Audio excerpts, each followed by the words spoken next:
Welcome everyone to the latest episode of our podcast, Two Heads Are Better Than One, with me, Rod Grant. And me, Cameron Wiley. And Cameron, today we have a very special guest, Lord Foulkes, George, hugely influential political figure. And George, I wondered if I could just start by asking if you could just give us a brief resume of your activities thus far. I wish I was still influential. I think I probably was most influential when I was a councillor and chair of the Lothian Education Committee and actually made some decisions. And also when I was a minister, I was in the Department for International Development when I was an MP. I was deputy to Claire Short, who was the Secretary of State, and Tony Blair set up this new department and made me the deputy. And we were spending a great deal of money helping poorer people in developing countries. And those were the two occasions in which I felt that I was able to do something effective. And that's why I'm one of the people in the Labour Party who think that when we're in opposition, it's a terrible time. You can be as pure as you like in opposition and a wonderful against all sorts of things and in favour of all sorts of things, but you can't do anything about them because you're in opposition. And so government is very important. And so I was a councillor, then first of all in Edinburgh, in the old Edinburgh Corporation, then Lothian Region, and then I got elected. I tried to get elected in Edinburgh a couple of times, in West Edinburgh against Tory Tony Stoddart, and in Pentlands against Malcolm Rifkind, who's still a friend, although we stood against each other then. We were on the council together. And I was despairing about getting into Parliament until I got invited to go down to South Ayrshire by a head teacher who had heard of my work in the Education Committee and invited me down, and I got selected for South Ayrshire, although I lived in Edinburgh. Jim Sillars had been the MP, a very good MP actually, but he'd left the Labour Party and set up the Scottish Labour Party, separate body. And people were a bit unwilling to stand against him, but I stood against him and just managed to defeat him with the help of the miners, the National Union of Mine Workers. And that's why I was, and all my time as an MP, a very strong supporter of the miners. I had 10,000 miners working in my constituency when I was elected in '79. And then I was, the boundaries changed in Ayrshire from 5 constituencies to 4, and I was the longest serving Member of Parliament. So I gave way to the other 4 and decided to retire. But fortunately, Tony Blair, the Prime Minister at the time, recognised the work that I'd done and made me a member of the House of Lords. And I've been there for the last 21 years. And during that time, however, I was asked by Jack McConnell to organise the campaign for the Scottish Parliament in 2007 for the Labour Party. And he said, look, if you're organising the campaign, you ought to stand. You'd be one of our candidates on the list. You'll never get elected because we have all the constituencies. So I said, OK, well, put my name forward. And then, by accident, I got elected to the Scottish Parliament and did that for 4 years. So I'm one of a handful of people who've been an MP, an MSP, and a member of the House of Lords. And it's been an interesting experience. When people ask me where I think the real power lies, I say in the Commons. That's where it is, where it should be. I'm a unionist. I'm in favour of the United Kingdom. I'm in favour of elections. And so I would like to see the House of Lords replaced as quickly as possible by a Senate of the nations and regions, which would bind the 4 parts of the United Kingdom together and help to keep the Union and also give it some legitimacy, but not an ability to challenge the directly elected House of Commons. I've gone on far too long, haven't I? No, not at all. It's absolutely fascinating. And actually, obviously, this is an education podcast, and we're going to move on to that. But just thinking about your political career and all of those jobs that you've had over the time, is there a favourite moment? Is there a moment that makes you most proud? That's a good question. It's difficult to say. I think probably when I got elected, first of all, to the Edinburgh City Council in 1970, the Tories, they called themselves progressives, had been in power for decades, maybe centuries, and Labour had never been in power. And we managed 2 years later to get into power, made Jack Cane the first Labour Lord Provost of Edinburgh City, and I think most important of all, we stopped the Buchanan proposal for an inner ring road, which was going to go through the Meadows, down the North Bridge, through Princes Street, up Lothian Road, a motorway. That was what was planned for Edinburgh, and we stopped it. Well, I think that is a thing to be proud of. Well done. Well done. And so, obviously, our podcast is all things education and schools, both Scotland, UK-wide, and indeed internationally. And so I thought I'd just ask you, just for, again, a brief resume of your own school experience. Yes, it's unusual. Okay. I went up to live in Keith in Banffshire at the age of 2 and stayed with my grandparents because my mother, who'd separated from my father, was working and I had to be looked after by my grandparents. And I went to Keith Grammar School primary department and I was there for all of the primary years. Keith Grammar has produced some interesting people, most famously, I think, Jim Naughty, who's a great Scotsman, great Scotsman and very much on the BBC Radio 4. Yeah. And I was there, but then my mother was working in London. She'd been promoted and she was able to look after me. And she got me to sit an entrance exam for what was then a direct grant school, is now a private school, called Haberdashers' Asks. It was then in Hampstead, it's now in Elstree. And I got a free place, I managed to get a place at that. And I was there for my secondary education. So I've seen both the public education and the private education system. And I think that is very, very interesting indeed, and we'll come on to your historic and present attitudes towards private and independent education, as Rod and I will choose to call it, shortly. I just wanted to ask you, just at the moment, as a very well-kent figure in the Labour Party in Scotland, what you thought of the current state of Scottish education and Scottish state schools. I'm very worried about state schools at the moment. I don't think the SNP have understood what needs to be done. I'm in favour of community schools.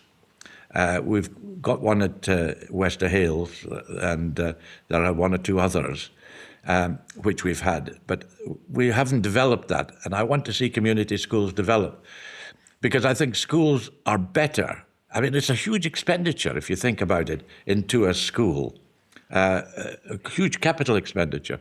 And it's only open from 8 o'clock in the morning till 4 o'clock in the afternoon for children, young people between the ages of 5 and 18. That's a total waste of that huge capital expenditure. The community schools should be open all day, every day, or nearly every day in the year. And all their facilities, hopefully with swimming pools, with gyms, being used for the wider community. But do you think that, I mean, obviously, I think both of us would probably agree with that up to a point. Totally. But I don't think that if we move towards a community school structure, that would actually change much about the education that's being offered in Do you not Scotland? think so? But I think it's one step forward, because I think, we'd have older people in classes as well, for example, and we'd have older parents and grandparents around the school environment. And I know, Cameron, you're worried about violence in schools, and rightly so. And I think that would be less the case if you had adults around and about the school.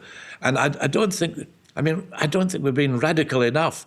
The SNP haven't really considered doing anything serious about education.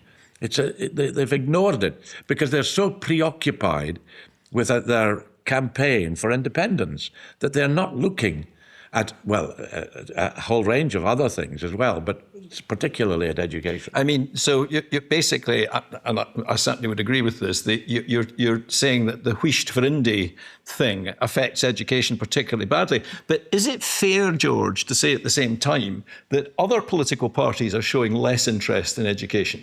You would have been very hard pressed on the basis of the manifestos issued by political parties at the last Holyrood election to feel that any of them really saw education as a priority. It was all very much on page 13 of the manifesto in a box. Yes. And a lot of it was about very cosmetic things. I agree with you. I've been critical of our lack of new ideas and bold ideas in our manifesto at the Holyrood election, and I've said that.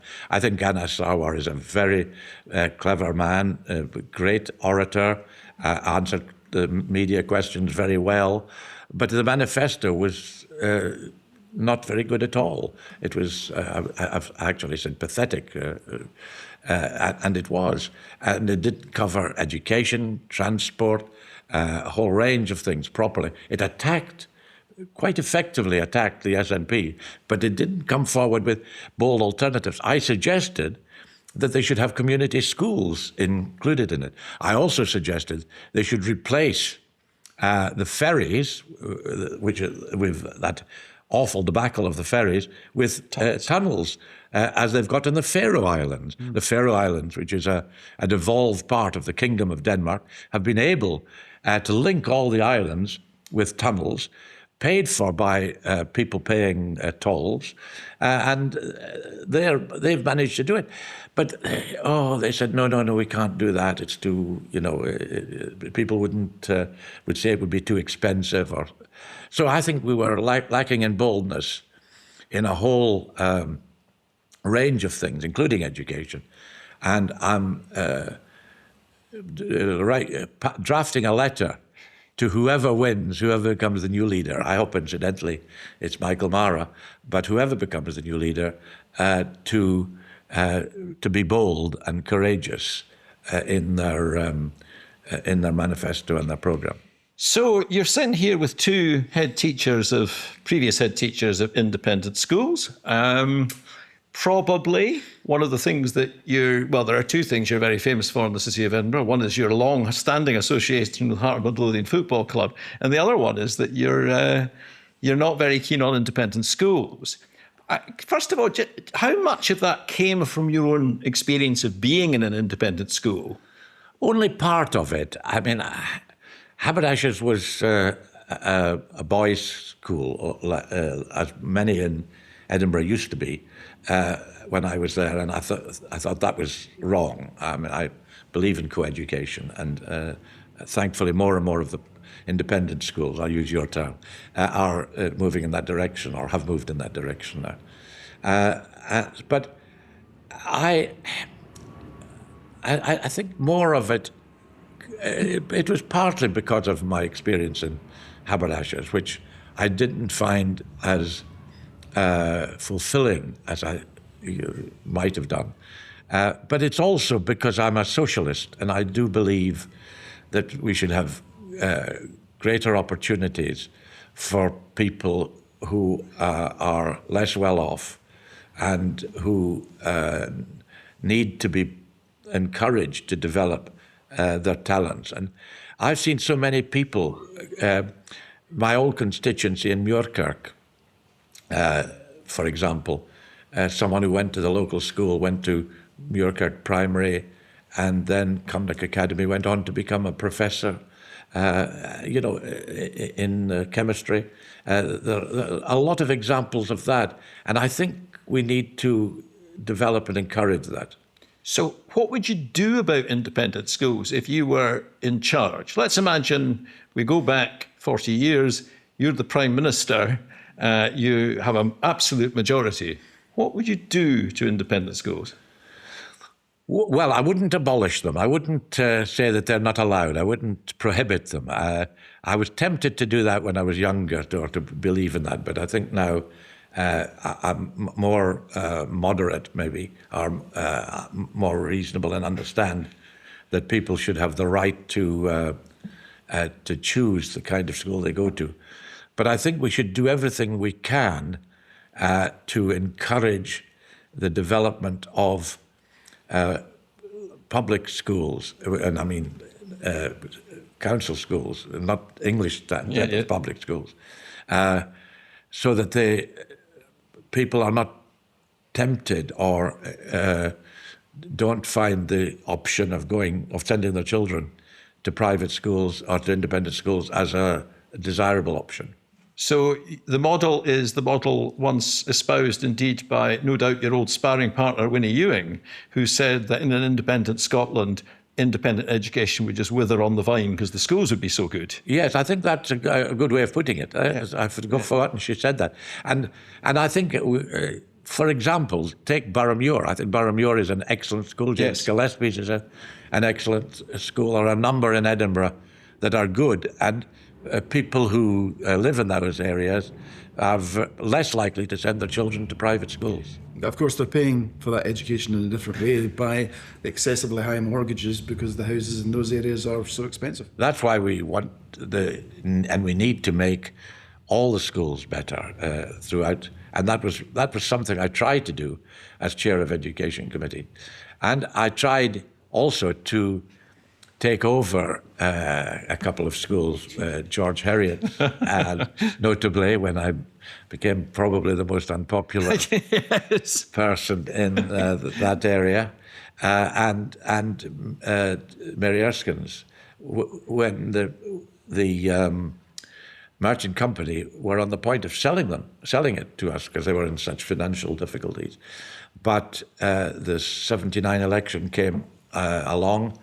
Margaret Thatcher got elected, and we had a Conservative rather than a Labour government, and I got sent down to South Ayrshire. In fact, some of the George Heriot's parents were contemplating even coming down and canvassing for me in South Ayrshire so they would get rid of me from Edinburgh. Yes, it's definitely fair to say, George, speaking as a Herioter, so give me the Hands Off Heriot's campaign, George. Just pinpoint that in time for me. What years are we talking about? That was 77, 78, 79. Yeah, I had just left school. Yeah. But there is no doubt, because I was at Heriot's, there is no doubt whatsoever that my late father, who was a most peaceable and kind man, hated you more than he hated anybody at that time, as they campaigned for the Hands Off Heriot's campaign. You'll remember Mary Rose Caden. Oh, yes. Well, Mary Rose became a great pal of mine when she was on the board at Heriot's, a very, very nice woman. And she, of course, was very heavily involved in the politics around the Hands Off Heriot's campaign as well. Mm-hmm.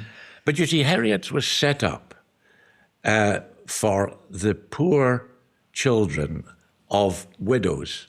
It was a charitable trust, and then it's been converted into a private school. Now, you see, George, that the problem is that there are very, very few areas of Scottish politics that I probably know more about than you do, but that's definitely one of them.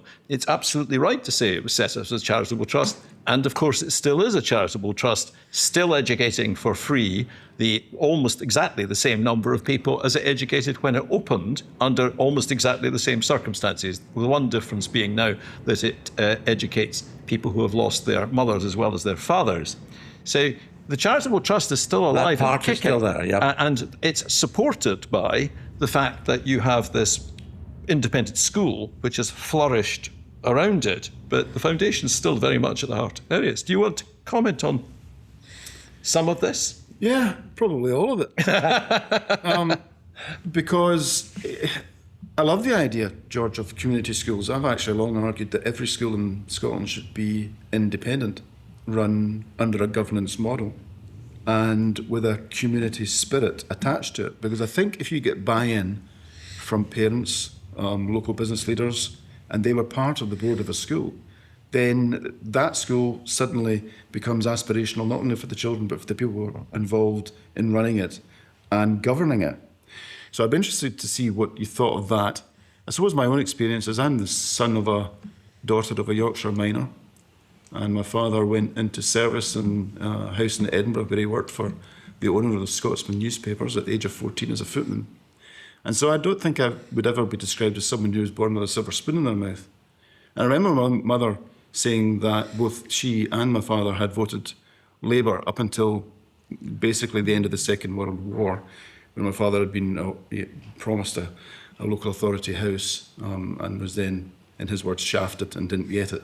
And my mother said, the problem is I aspire to everything that Labour believe in, but I have to think about my family. And every time there's been a Labour government in my lifetime, I've just been a little bit poorer. And I thought that was a fascinating way from a coal miner who lived in a terraced cottage with, a toilet outside and all that kind of stuff, to see the way that politics actually affect the working person. Mm-hmm. Now, I was lucky. I'm the fourth child in the family, 12 years behind the rest. My father said that my mother took advantage of him after a dinner dance one year in their mid-40s, and I came along, and I was privileged in the sense that I went to a local authority school at primary, very much like you, in South Ayrshire in Prestwick, and was then sent to an independent prep school later at the age of 11 because things weren't going very well at primary, educationally, academically speaking, and then I went on to Merchiston in Edinburgh. So actually our educational path is not dissimilar. I personally, I loved most of my schooling, whether it was local authority or independent, and I know I'm rambling here. But I suppose the point is I came into independent education having worked in local authority schools first. And I came into independent education not to teach the children of rich people. I came into independent education to be able to have a considerable amount of autonomy in the way that I thought education should be delivered, putting children first and definitely not policy first. And in my 20 years at Clifton Hall, I had that autonomy and I was able to run a school in the way that I felt was fit, primarily based on the ethos of kindness. And part of that extended from my own background about wanting to help those children who would never normally be able to access independent education. So the time that I left, I think there were 462 children in the school and 63 of them were on bursaries. People who would never have been able to afford this school. Now it's those families that are being impacted upon by Labour's obsession with independent education and trying to close us by the back door by adding a 20% VAT on. So I'd be really interested just to see whether you think that policy is actually helpful, because for me, it's the Eatons of the world that will be rubbing their hands and making millions out of this from reclaiming VAT while passing the tax on to their parents, who will all pay it. And it's small schools like ours who look after those children who perhaps aren't suited to big local authority schools. And it's those kids that are being suffered. Mm-hmm. The impact is on children. I don't care about families. I don't care about money. I don't care about tax. I care about kids. And I think this policy has been really detrimental to so many thousands of kids. I'll come to the 20% tax. I'll come to the VAT in a minute. But I find your history very interesting. And it's fairly typical of people in the United Kingdom. But if you look at other countries, and you say, your parents felt worse off after a period of time and blamed, I think wrongly, the Labour governments. But I think people have felt worse off from time to time, and I think mostly under Conservative governments. But we can argue that separately. But if you look at work that's been done, asking people in different countries, let's just take Europe, where people feel most satisfied that they're well off, doing well, that they're happier, more satisfied, have a richer life. like Finland or Norway, just to take a couple of examples, there are almost no private schools in either country. That's a very interesting, I think, very respectfully, misconception. Finnish education, and I asked the Finnish Minister of Education about this not that long ago. Finnish education does have what we would recognise as private schools, but it's just that they're state-funded. And Rod and I, i.e. they are different autonomous schools. So, for example, to use the most obvious example, religious schools, for example, you can set up a school in Finland. Rod and I could set up the Rodcam Academy, as our many, many listeners want us to. And the government, my argument would be that the government should, if the government inspector, the independent government inspector is happy that we have the capacity to do that, the facilities to do it, appropriate staff, etc., etc., the government should then fund us to do that. Now, that would not be an independent school in British terms, but it would be in Finnish terms. These are a bit like the academies in England, aren't they? A bit like the academies in England, yeah, exactly. But you have to remember that one of the things that's happened over the past 20 years of, and I will say this, SNP government, is that English education has improved under the Gove-Gibb plan, and Scottish education has failed under a succession of Cabinet Secretaries for Education who have achieved nothing, including the First Minister himself. But I don't think your argument, I mean, and your knowledge, and I accept that of Finland, it doesn't disprove my point, because I think it proves my point. Yeah, I mean, I think Rod and I would be happy with a model where, I'm not speaking for you, but I think I'd be pretty happy with a model where head teachers could decide what they wanted to do in their schools and everybody was paid for by the government. Delighted. Yeah, absolutely. That seems extremely fair. I just wanted to come back to aspiration. Now, isn't the Labour Party supposed to be the party of aspiration? Yes, and we are.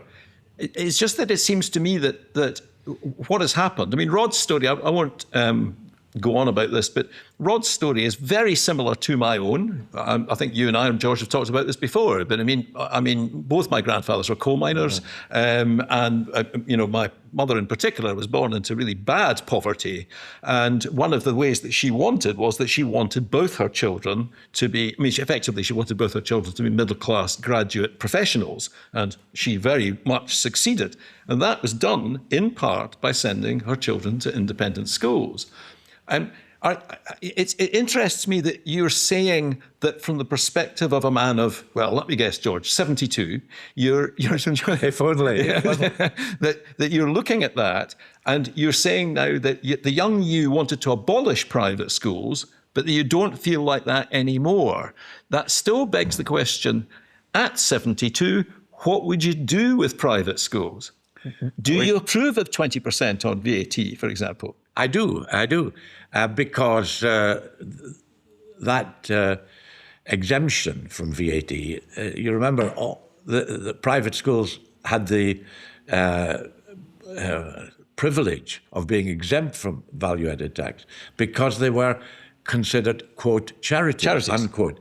And they're not charities. They can't be considered charities. Well, they are private. They still are charities. I mean, they're still charities. In Scotland, Oscar recognises Heriot's and Clifton Hall as charities. But they're not what you and maybe Rod and I would consider charities in the sense of Age Scotland or RSPB. Oxfam. Yeah. I think we would accept that they're not quite Oxfam, but at the same time, these are institutions which are providing education very often through bursarial aid, or sometimes for free, quite often for disadvantaged children, as a side to them running as independent schools and businesses. That's fair, isn't it? Well, totally. But they are businesses effectively. I mean, they do run like businesses. Well, a lot of charities are run like businesses. Yes, well, not in the same way, not seeking the same outcome. I mean, what should happen is that all schools in Scotland should be charities. One of the great pillars of charitable giving is education. The provision of education is a charitable purpose. So independent schools are providing education, ergo they are charities. But you see, I think the independent sector are using this, which I think is a justifiable move to charge value-added tax or to get rid of the exemption as the reason why the numbers are being reduced in the independent sector. I think it's more to do with the reduction in the birth rate, and that the number of people in that particular area, that particular age group, has declined. I'm sorry, I have to completely disagree, because since VAT came in, for the first time in 20 years, our roll has dropped, and it has dropped significantly. And it's because that extra 20% on the fees took our fees from somewhere around 16.5 to over 20,000. And that, I know from the families that attend the school, is a real challenge. Now, we are not for profit, we're a charity. So yes, we're run like a business, but we're not making money. All the money that we bring in fees is reinvested in the school. So, you know, if suddenly my S1 is halved in size, it's not because of a falling birth rate, because that didn't happen overnight in one single year. It's because of the VAT. But I think maybe I'm saying this because I'm sitting here in the comfort of this Clifton Hall school, that maybe you're different from the ones that I had more dealings with when I was chair of education in Edinburgh and Lothian, where I think it's really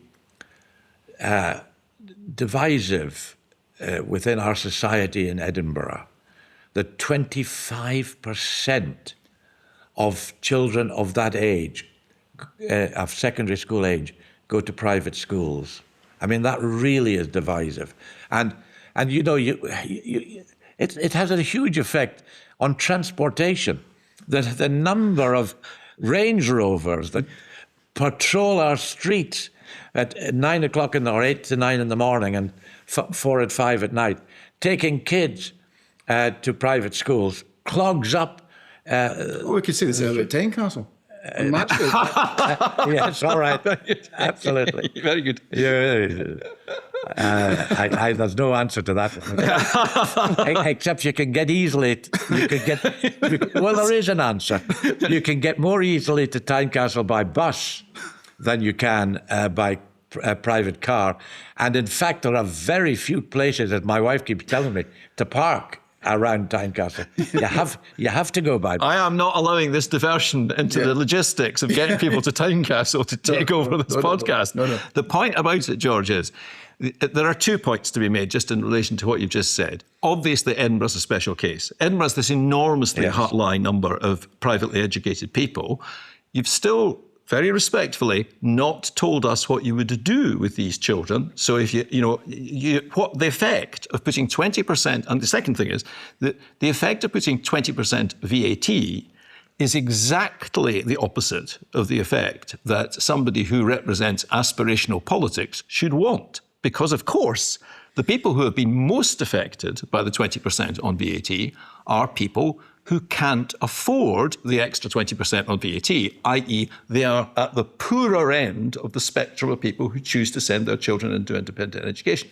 Plus, in independent schools, you don't have very much soft money. There isn't money to do various different projects with. It's mainly salaries, it's mainly property, and then you're left with some money, and you spend that on bursarial aid. Yeah. Bursarial aid is the thing that is indisputably going to have affected a lot of independent schools. You charge 20%, they will not. I don't know of an independent school, I don't think I know of an independent school that's passed that on in its entirety to its parents, and therefore, brave old you, Rod. Yeah. Mind you, your fees are a wee bit lower, come to think of it. Yeah. So the bottom line is that the people who've suffered are either people who are on bursarial aid, or they are people at the poorer end of the spectrum of independent school parents who are paying full fee. But the Labour Party's made private schools more elite, and it did that also when it removed the grant aid back in your time as a councillor. But the Labour government is using the money that it gets from the value-added tax on private schools in England to increase expenditure on our education for our public education. I don't think it's happening the same way in Scotland. It's not happening at all in Scotland, as far as I can see. And But even that is the a extra problem. money that's been promised in England, it equates to 1 extra teacher per 3 schools. I mean, it's not groundbreaking. It's not going to change anything. It's a move in the right direction, and I think what I want to do is, and we touched on this earlier in terms of discussing community schools.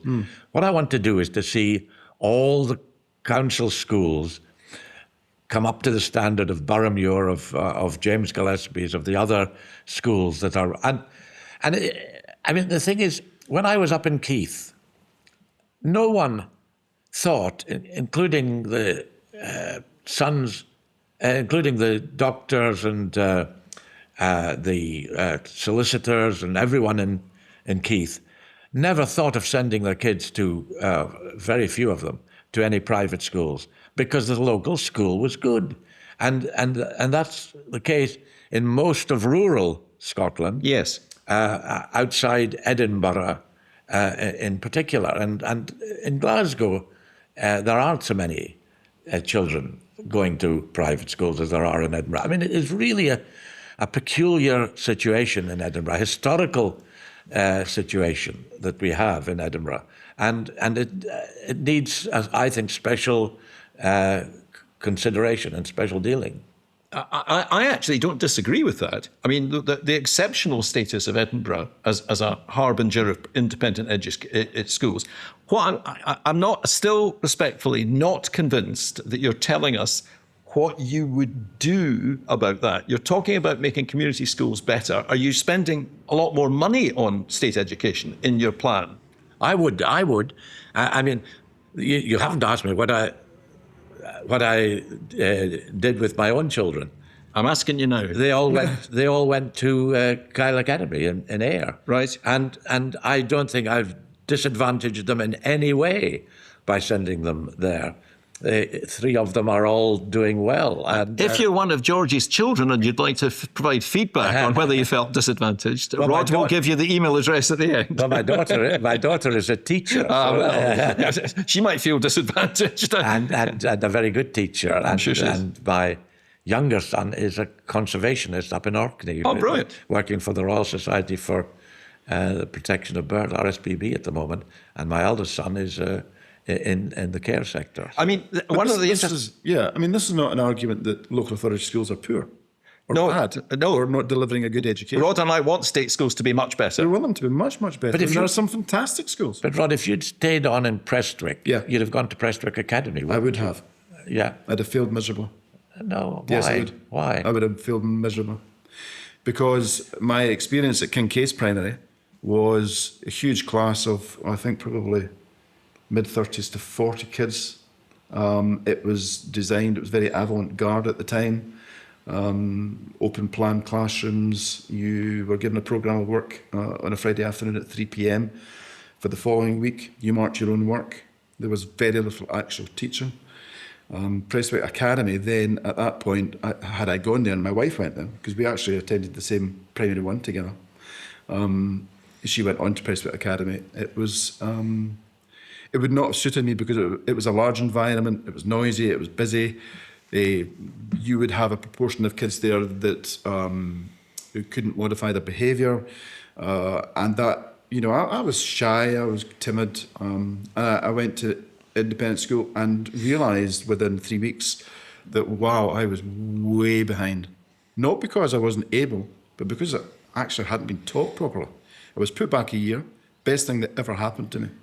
And I suppose, if you consider my working class parents' background, it's the word that Cameron used earlier, they were aspirational. They thought, this is not good enough. We're in business, we're doing our best, we're working hard. Our other 3 kids didn't get this opportunity, but let's give it to Rod. And they did, and it transformed my future. But do you think I disadvantaged my children by sending them to Kyle Academy? But you took an informed choice as a parent. And also, just George, as my parents took an informed choice about me. I've got no doubt that you and Liz were great parents. That's quite an important aspect of this. Yeah. One of the things about it is that it is about choice, and it's about horses for courses. It is not just a simple matter of the idea that the wealthiest people in our society send their children to independent schools, because as you yourself have said, in parts of rural Scotland, that's just not the case. People make the choice to send their children to the local school because the local school is perceived, often correctly, as being a very good school. But the difficulty is that if you stifle independent education, then the outcomes of that are that the parents of the children who are currently in fee-paying schools will go to state schools. A lot of children will not go to private schools in the first place, which is actually why your numbers are declining. It's not because they can't be afforded anymore. Is there evidence that suggests that state schools in Edinburgh are improving as a result of there are 300 I think I'm right in saying, in the first year at Boroughmuir this year, 300 kids in S1. Now, no matter how well they are being looked after by a very talented staff and a very good head at Boroughmuir, it's still the case that no school should have 300 children in it going forward. Yeah. 300 children in 1 year group going forward. I mean, the other thing, from a personal perspective, as a head of an independent school, George, I can't tell you. I mean, I'm not talking dozens. I'm probably over the 20 years talking of hundreds of parents who came to me begging for a place for their kid, even though they couldn't afford it, or crying on my couch because of the environment that their kids were being brought up in school. They were being bullied, or they were being forgotten, or they were being ignored. But that's a very strong argument for doing things for all our schools, council schools, which is why I agree with that. But we go back to which is why we go back to what I was talking about earlier: community schools. We do really need to have some more constructive, imaginative thinking about running our schools. And Edinburgh is the most hierarchical society of any city that I know in Britain and Europe, probably. I mean, it is very, very hierarchical. You know this. I mean, I don't know if you're a member of the New Club, but if you're a member of the New Club, that's the sort of top hierarchy, and the judges. It is a very, very stratified society, and that is encouraged. I mean, if you look at the number of judges who went to the same school, Edinburgh Academy. Why? How did that arise? Well, and how are they able to understand the lives of the people that they're dealing with? Well, I mean, let's take the argument a stage further. Yes, I would love to see community schools. I think it's a fantastic idea. I'd like to see a different governance model so that they were in some ways independent, a bit like Jordan Hill in Glasgow, and you did that across the country, and the government poured money in, and the need for independent schools would reduce. I have no issue with any of that. But the analogy I would make is probably what we're going through just now in terms of energy. So we're worried about Rosebank and the oil and the gas fields because, we're aiming for net zero, even though the rest of the world couldn't give a toss, apparently. We're aiming for net zero. We're creating huge difficulties for our own economy as a result of that. And now we're seeing a Labour that are kind of going backwards and thinking, actually, the Rosebank licence is probably going to go ahead. Because you have to live in the real world, in the environment that we're in. And I would say the same for education. Right, let's work towards community education and let's phase that in. But that's going to take 30 years. That doesn't stop the 14-year-old girl who's currently in a school that is not suited to her, whose parents are absolutely bereft because of the situation that she's found herself in, that she's self-harming, that she's not attending to school, and they come to a school like ours, which is softer and smaller. And we can be that because parents pay. You got on to the energy argument. I don't think it's the best week for you to do that when it's getting hotter and hotter and hotter, even in Scotland. That's the reality. Yes. I mean, the bottom line is I'm quite interested in your view of how far power in schools should be devolved to head teachers. Because, of course, that goes very much against both SNP and historically Labour Party thinking, which has seen schools as very much being in the control of councils and local education authorities. Now, on Education Scotland, what's your view on Education Scotland, George? No, just to take your first point about the devolving power, I would be strongly in favour of that. Community schools should involve people from the community around them.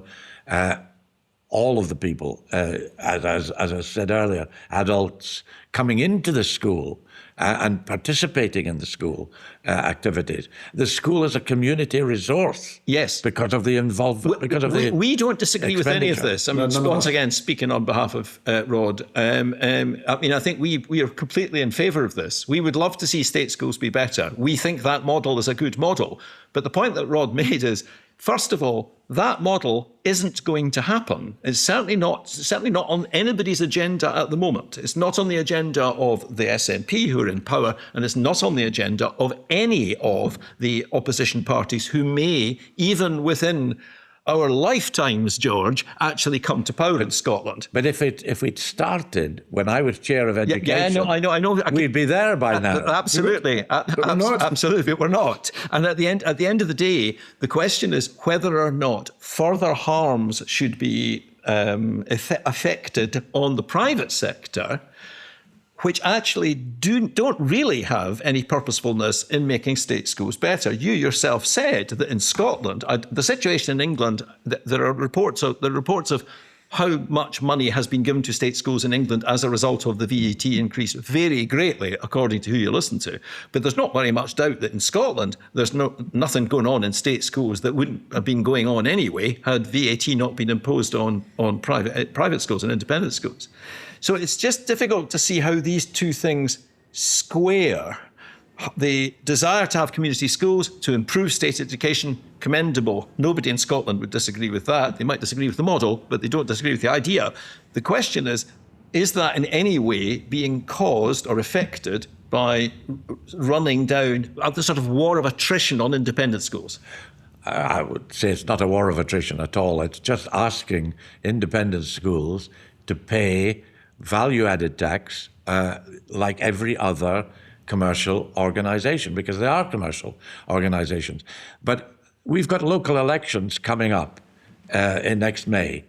I would hope that the Labour Party will say that if we control councils, we will develop community schools. And that will start moving in that direction.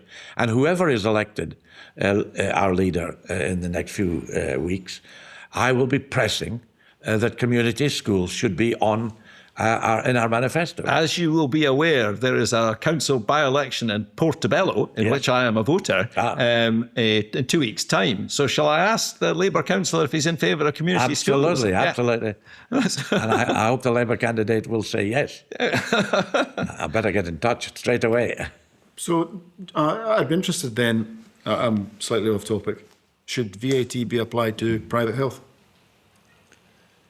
In what way? I mean, it is, I thought it would be in most aspects. It is, I think. Yeah. Is it? Yeah, I think VAT, I think private hospitals pay VAT. Yes. So, but there are other things that you could have considered where VAT is not paid. I mean, I think the bottom line is that the effect of VAT has been a negative one on independent schools. There doesn't seem to be very much evidence that it's done much for state schools. I think that was a red herring, really.